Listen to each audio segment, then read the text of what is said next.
Can you blush?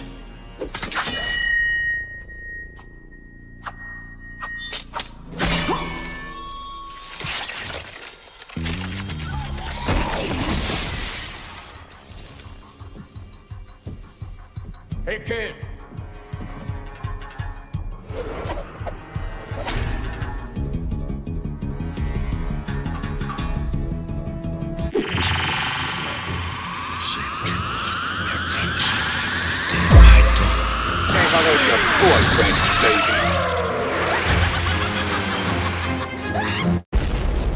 Blade first appeared in Tomb of Dracula issue 10 of 1973, an anti-hero published by Marvel Comics and created by writer Marv Wolfman and artist Gene Colan. Blade, born to the vampiric bite, would bring vengeance upon those who stalk the night for fresh prey, making him the ultimate vampire hunter, as he utilizes his unique abilities like superhuman strength and his immunity to the sun, causing his enemies to label him as Daywalker.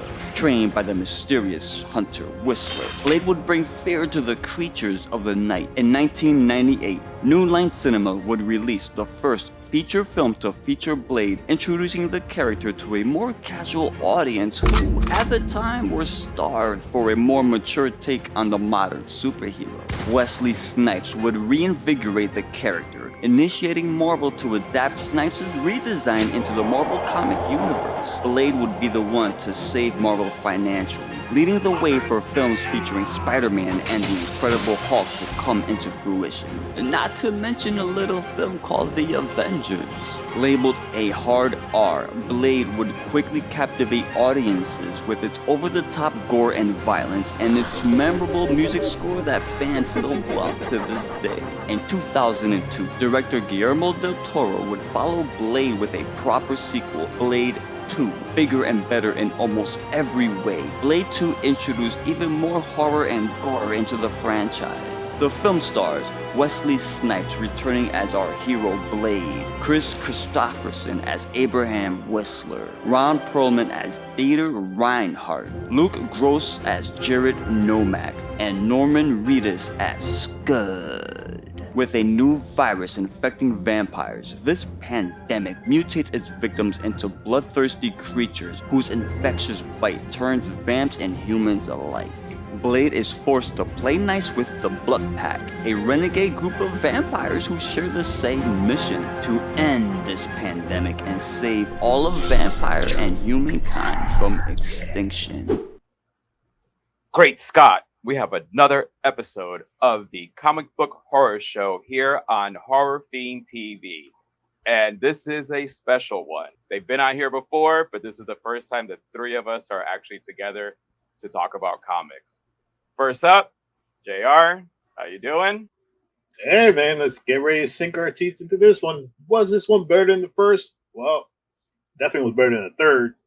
But yeah, let's get into this strain of a film.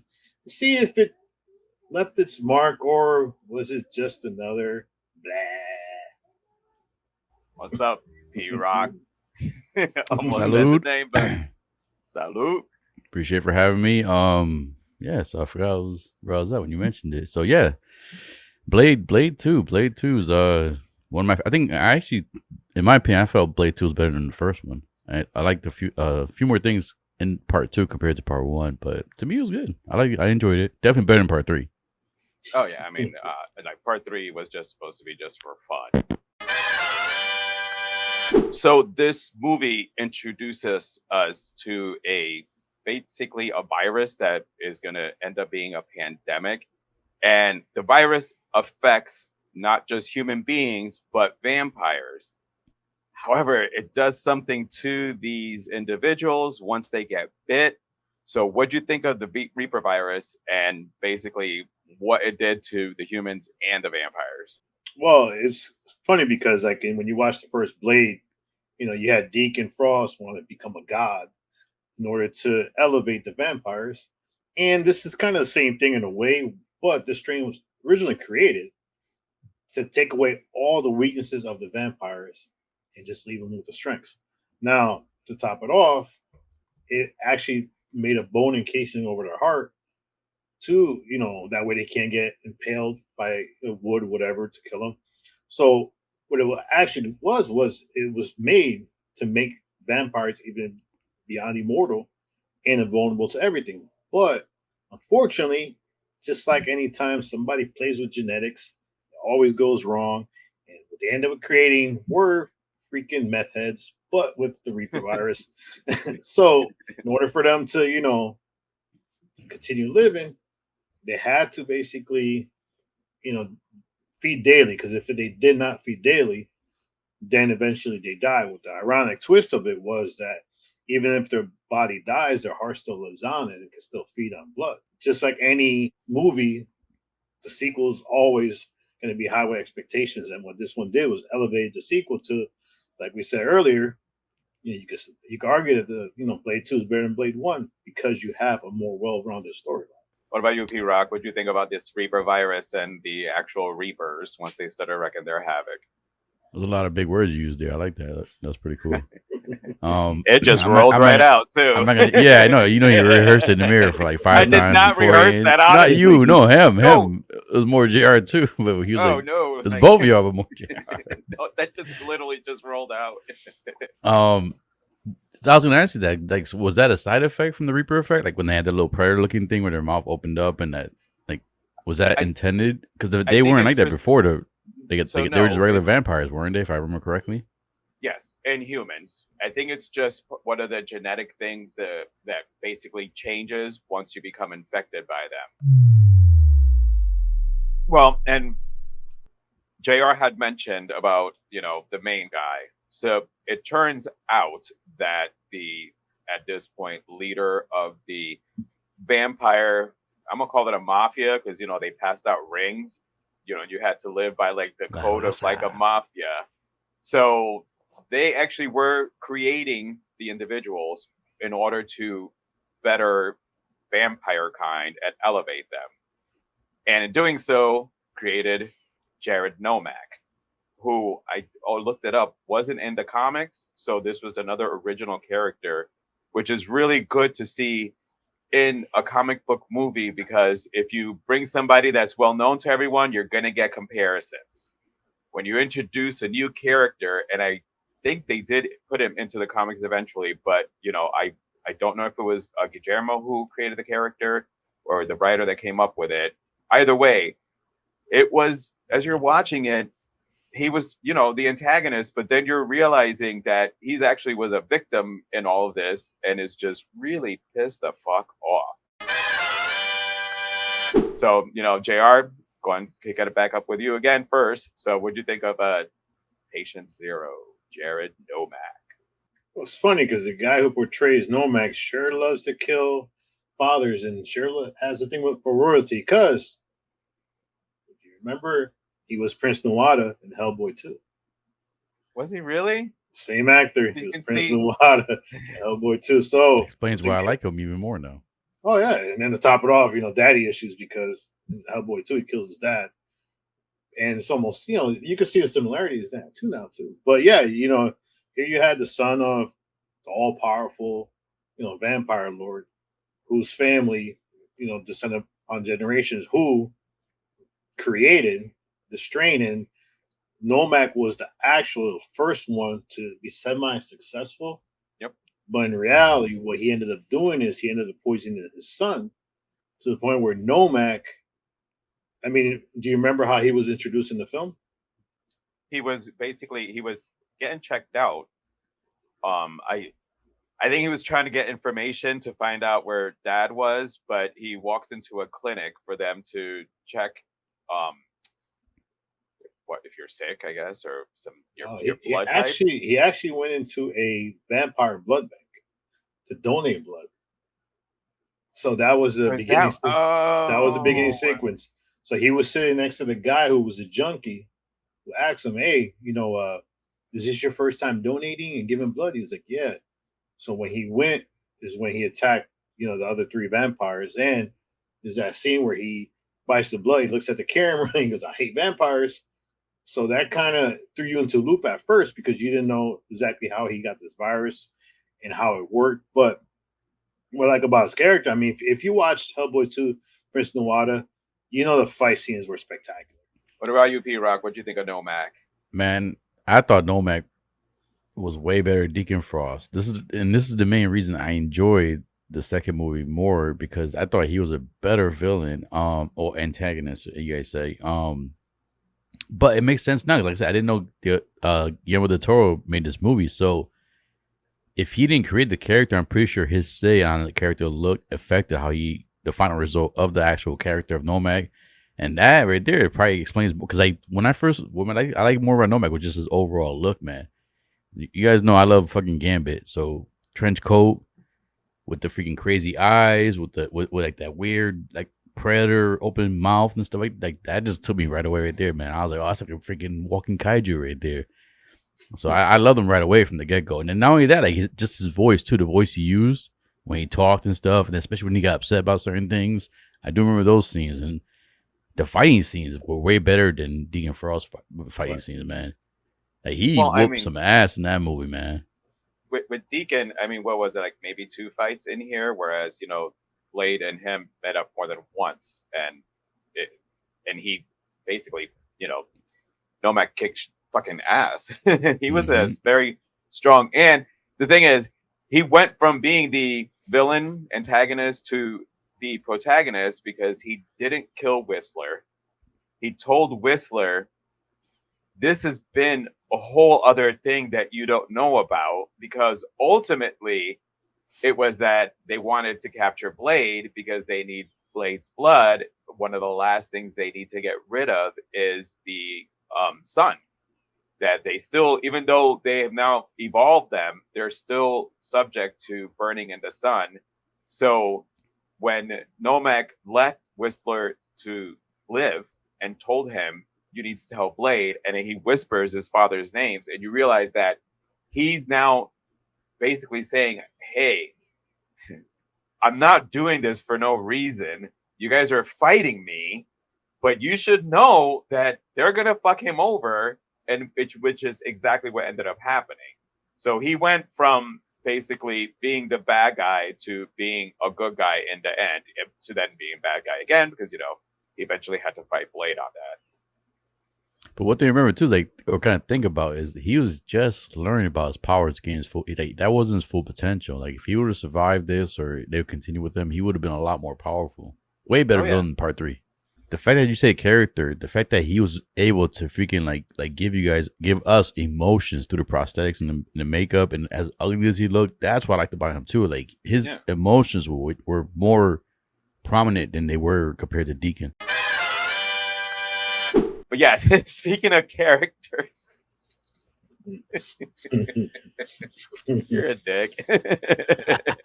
Speaking of characters, because with all the comic books that we collected, we liked the individuals, but we all had our favorite teams. And this had a team, the Bloodpack. And as they were introducing them, I'm like, oh, this movie's about to get really good with, and you recognize some of the actors, which Guillermo, you guys mentioned Hellboy. Ron Perlman's in here. Ron, yep. This is pre Hellboy. So you can see that Guillermo, because and then you said the Prince, and I think there is another person that's in the movie that also appeared in the Hellboy movies. So the Bloodpack, like, what are your thoughts on the team? I have a lot to say, but I want to hear you guys first. So JR, what do you think of Bloodpack? Well, I mean, all the members are pretty cool. You had, Ron Perlman playing Reinhardt. You had Nyssa, who was a leader just because she was the daughter of the Lord. Then you had Assad, Snowman, Chupa, Lighthammer, Verlaine, and then you have Priest. Now, the character Priest, here's a little tidbit. The guy actually came back in another Marvel show for one episode, and he actually was in the episode. If you watch Daredevil, the second season with Punisher, he's the one that same character in a way. No, he played Irishman, but he had the Punisher tied up, and he was the one beating on him. But eventually, he died. But he died. But yeah, you had all these characters, which they were trained to stop Blade. That was their intention. And it was still their intention throughout the film that no matter what, all said and done, we're going to kill off Blade. But you had, of course, Nyssa, who you wonder if there was some kind of relationship building Romantic, between, with her and Blade. When you She first, was bad, yo. This was she was, bad. she was nasty. So was Snowman. No, I'm Snowman saying was good-looking. She was good. Oh yeah, Snowman was the Asian character, which his fight scene with in the House of Pain, where he just basically took 2 or 3 of them on by himself. I mean, their introduction is good, and the scene with House of Pain where you get to see all of them basically fight, because that's what you want to see whenever you have a group of characters put together to stop the hero. You kind of want to see them in action. I mean, us as comic book fans, we always want to see that no matter who the hero is or who he's facing. Like, what can this group do, against him? And the fact, Ron Perlman's character and how much he hated Blade, that the scene where they first meet up and, Ron Perlman is just talking shit to him, and then Blade's doing that trick with the freaking blade and puts that thing in the back of his head and tells him any minute I'll blow your head off. Well, I love he gave him that first slap. He goes, "Oh, you didn't see that one? Here, let me show it to you again." And you see Ron like still following it. I'm like, bro, are you that dumb? He's about to slap you again. You're really gonna be paying attention to that hand, and then slaps him again. Which showed you, I mean, as bad as they were still no match to the Reapers, because Reapers kind of fucked them all up, And Chupa was just the character. Chupa was the build guy, the one that's always, was basically Perlman's right hand man. Which ironically, I looked this up before we went on the air. He's the only person to actually be in Blade 1 and 2. I don't know his character in the first Blade, but he was in the first Blade movie as a different character, not as this character. But yeah, I mean, in the Bloodpack they were fun. I mean, I kind of wish they would have lasted a little longer, or a couple of them survived into the sequel, because imagine if one member of the Bloodpack was in Blade Trinity. I think it would have been a whole different sequel. But yeah, interesting characters. I liked them. All right, P-Rock's ready to talk. He's like, no. So you bring a good point. He said a lot about them, so I can't really say much after that. But there's a few points I do want to bring up. It's the fact that freaking Norman Reedus character survived compared to any of these characters got me pissed off. He should have been gone. That dude plays the same. He's almost like Steven Seagal, where he plays the same character every freaking movie, man. He looks the same. He smells the same. He dresses the same. He does everything the same. And he looks the same in real life. Yeah, exactly. Exactly. He literally he gets cast for "This is how I look." Exactly. You can just deal with it. And not only that, look, but the voice. At least some of the other guys change. He does. He does that same voice, man. Adam goes, he's obviously deepened his voice for The Walking Dead. I'm like, no, I can hear that. No. It's a little higher for this one, but it's definitely more raspier for The Walking Dead. Yeah, no, I mean, again, you have to remember. Sometimes you have to go back to when the movie came out, when we sometimes discuss these. So we're all critiquing some of the things because of the stuff we currently know. No, I didn't like it from day one. His character was cool. But he didn't play. He didn't. So like when he sat there, even though he wasn't a vampire, but when he had gotten hit by Whistler and he licked his finger, Adam's like, "Is he a vampire?" Because he literally the way he just licked his finger. He's like, "No, what?" Yeah, and I'm like, "No, he's not a vampire. Like he was a familiar." And then I thought he was just nasty. He was just dirty. He just wanted to like. Yeah. Now Adam figured out that like right off the bat that he was basically like a mole in there. And when I first saw it, I'm not gonna lie, I did not pick him up. So it was on the first watches, from what I remember, it was a good little twist to see, because I thought that he was trained by Whistler, and then you watch it again, you realize he wasn't trained by him. They actually didn't like each other. But the one scene I do remember is when the group showed up before they went to that club. They had a nice, cool intro. Like you said, like that intro right there. I was like, oh, this group's going to be nasty, yo. It kind of gave me like a freaking... Well, I knew, go talk about the group. Go ahead. Yeah, it kind of gave me like a Wetworks. Remember the combo Wetworks? Oh, yeah. It kind of gave me a Wetworks feel and vibe. Like they just they were going there to get the job done, but you can see they enjoy what they do. And then the fact that they freaking got whooped the way they got whooped at towards the end, man. Like, yeah, I agree with you, man. Like, that pissed me off. I was like, man, like they made him look cool with the music and the intro, and then from the go out like that. the individual fight scenes should have been a little bit longer. Like, seeing each character showing how freaking the reason why, like, especially when they were at the House of Pain. Like, I would like to it's shown why this is the team that was put together to take out Blade. And you had Priest got taken out, and then Lighthammer got bit, eventually turned. The two coolest characters are the ones that they take out quickly, and then the other one turns later. It was a small group that he had infected. It wasn't in the hundreds. It was literally a small group, and they got taken out by a smaller group.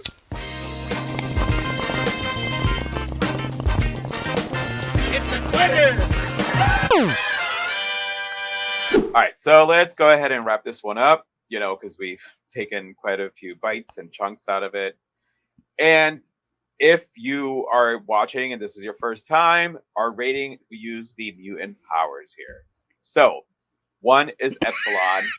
All right, so let's go ahead and wrap this one up. We've taken a couple bites in there, some chunks in some areas. Bloodpack, man, y'all should have kicked some ass in this fucking movie. But, give me any final thoughts you have on here, and obviously the rate. And on the rating, we do it mutant style over here.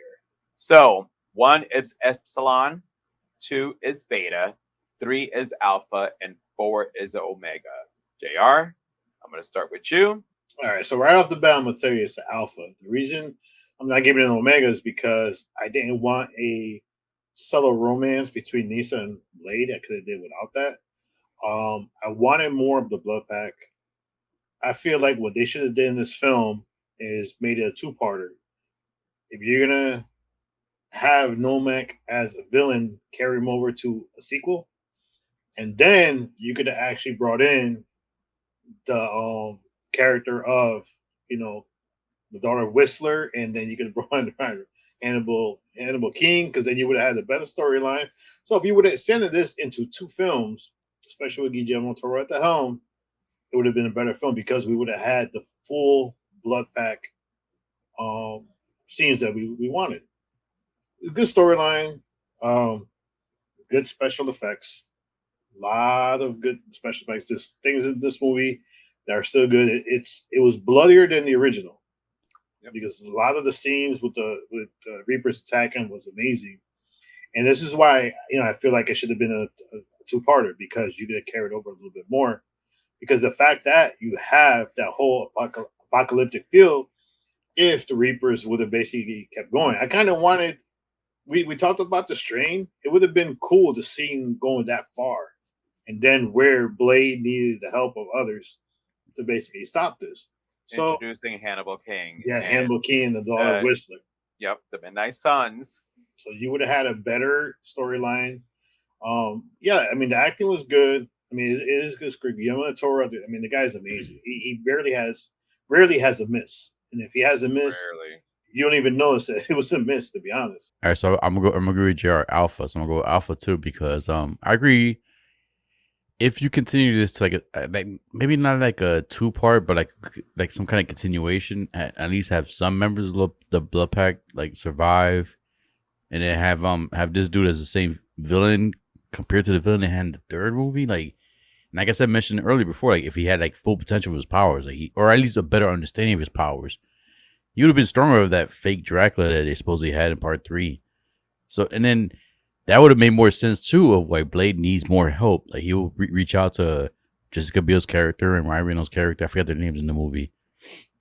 To me, Ryan Reynolds is always Deadpool. So I'm sorry, if it's a Marvel movie, I don't care who he plays. He's Deadpool. Human Torch, he's Deadpool. Him playing Hannibal King, I think, got the eye that he could do action superhero.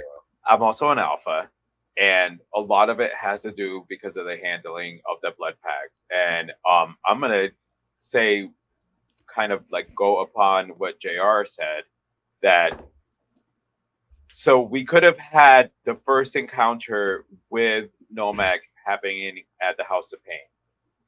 At the same time, the movie could have ended with us seeing what each character of the Bloodpack can do as they're fighting, right?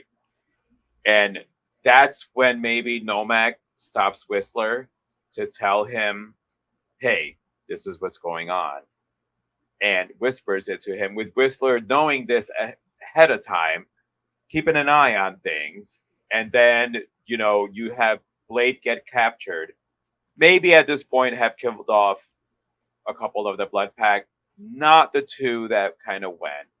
I actually would have gone for the less obvious characters, is the whole thing when they did the ones who went, which was Lighthammer and Priest. But Priest asked to be killed, so they actually gave him the mercy kill. But for me, with like Lighthammer, like Verlaine was smart. She went for the manhole, whatever you call that, and lifted up. The Turtles.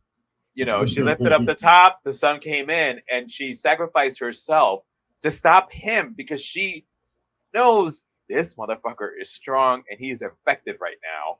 He might be a problem.